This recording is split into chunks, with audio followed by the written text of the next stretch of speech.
Guys, कैसे होंगे? उम्मीद करते हैं काफी आप अच्छे होंगे। क्वेश्चन नंबर आपने 15 तक एकदम सॉल्व कर लिया। उम्मीद करते हैं काफी जो पिछला क्वेश्चन होगा आपने समझ में आया होगा। अगर आपने काफी समझ भी लिया तो क्वेश्चन नंबर चलते हैं 15 की तरफ, 16 क्वेश्चन की तरफ। तो 16 में आप देखेंगे तो इसमें भी कैपिटलाइज मेथड है, और कैपिटलाइज मेथड जो होता है इसका फॉर्मूला आप पहले लिख लिए हैं, यानी कि आपने जो पिछला क्वेश्चन जो देखा था, यानी कैपिटलाइज वैल्यू का ये फॉर्मूला है average profit into number into 100 normal rate of return. जी हाँ। अब रही बात कि पिछले क्वेश्चन में आपने देखा था कि एवरेज प्रॉफिट निकाल दिया था, यानी कि पहले से दिया हुआ था। लेकिन इस क्वेश्चन में हम देख रहे हैं कि ये 3 यानी 3 जो हमारा प्रॉफिट दिखाई दे रहा है, और इस जो प्रॉफिट में एक ऐसा प्रॉफिट है यानी कि 30,000 है, 40,000 है और 50,000 रुपया है। तो 30,000 रुपया का जो प्रॉफिट है उसमें से 3,000 रुपया किसी और का प्रॉफिट इंक्लूड हो गया, यानी किसी और मद का अमाउंट इंक्लूड है। तो किसी और अमाउंट का इंक्लूड है, तो आप इसमें ध्यान देंगे कि उस मद में से पहले हम जो नेट प्रॉफिट एवरेज प्रॉफिट निकालेंगे उस मद में से क्या कर लेंगे, घटा लेंगे। जी हाँ, आप ध्यान देंगे। तो सबसे पहले हम एवरेज प्रॉफिट लाएंगे ताकि हमारा क्या हो, कैपिटल वैल्यू आसानी से निकल सके। जी, तो ध्यान देंगे। तो पहले हम क्या निकालेंगे क्वेश्चन में, इसमें एवरेज प्रॉफिट निकालेंगे। तो एवरेज प्रॉफिट निकालेंगे यानी एवरेज प्रॉफिट इक्वल टू हमारा होता है, क्या होता है, बिल्कुल सही बोल रहे हैं आप, कि टोटल प्रॉफिट और बटे में नंबर ऑफ ईयर। जी हाँ, बिल्कुल। तो टोटल प्रॉफिट है, क्योंकि टोटल प्रॉफिट में हम लाएंगे उस अमाउंट को लाएंगे जो कि प्रॉफिट होगा। तो प्रॉफिट हम लेकर के आएंगे, तो प्रॉफिट है फर्स्ट बार में 30,000 रुपए, लेकिन इस 30,000 रुपए की अमाउंट में 3,000 रुपए किसी और मद का आइटम सम्मिलित है, तो इसको हम पोस्ट में कर लेंगे। अब लाएंगे 40,000 यानी 40,000 रुपया, और लाएंगे 50,000 रुपया जो प्रॉफिट है इसमें दिया हुआ है, और अपन में ध्यान देंगे, अपन में हम कितना लिख लेंगे, 3 1 2 3, और अपन में 3 डालेंगे।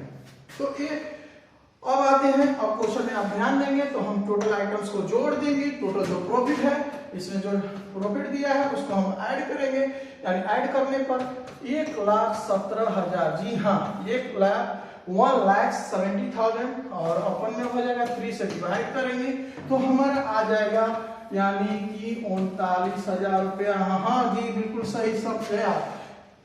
3 यानी 39,000 ये मेरा हुआ एवरेज प्रॉफिट। जब मेरा एवरेज प्रॉफिट आ गया तो हम आसानी से क्या निकाल लेंगे, कैपिटल वैल्यू। हम थोड़ा सा ऊपर कर लेते हैं, तो यहां निकालेंगे हम कैपिटल वैल्यू।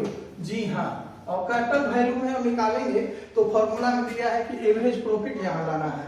तो एवरेज प्रॉफिट मेरा कितना हो गया, 39,000 यानी 39,000 रुपए, और फॉर्मूले के अनुसार 100 और रेट हम क्या लिखेंगे, 10 है इसका रेट, यानी मल्टीप्लिकेशन करने से, घटाने से 10 से, यानी कि हमारा आता है कैपिटल अमाउंट यानी कैपिटलाइज वैल्यू। कैपिटलाइज वैल्यू हो गया 3,19,000 यानी 3,90,000 रुपए। जब ये मेरा आ गया तो हम आसानी से अब क्या निकालेंगे, हमको पता होना चाहिए, यानी गुडविल। जी हाँ, और गुडविल हम लाते हैं तो गुडविल इक्वल टू होता है कैपिटल एम्प्लॉयड और माइनस, सॉरी यहाँ कैपिटल एम्प्लॉयड नहीं बल्कि हम क्या लिख लें, कैपिटल वैल्यू और माइनस कैपिटल एम्प्लॉयड। जी हाँ, कैपिटल एम्प्लॉयड। अब ध्यान देंगे आप कि मेरा जो आया है कैपिटल वैल्यू 3,19,000 यानी 3,90,000, और कैपिटल एम्प्लॉयड दिया हुआ है क्वेश्चन में 3 लाख रुपए। अब आपको अंदाजा लग गया होगा कि मेरा गुडविल की अमाउंट कितनी होगी।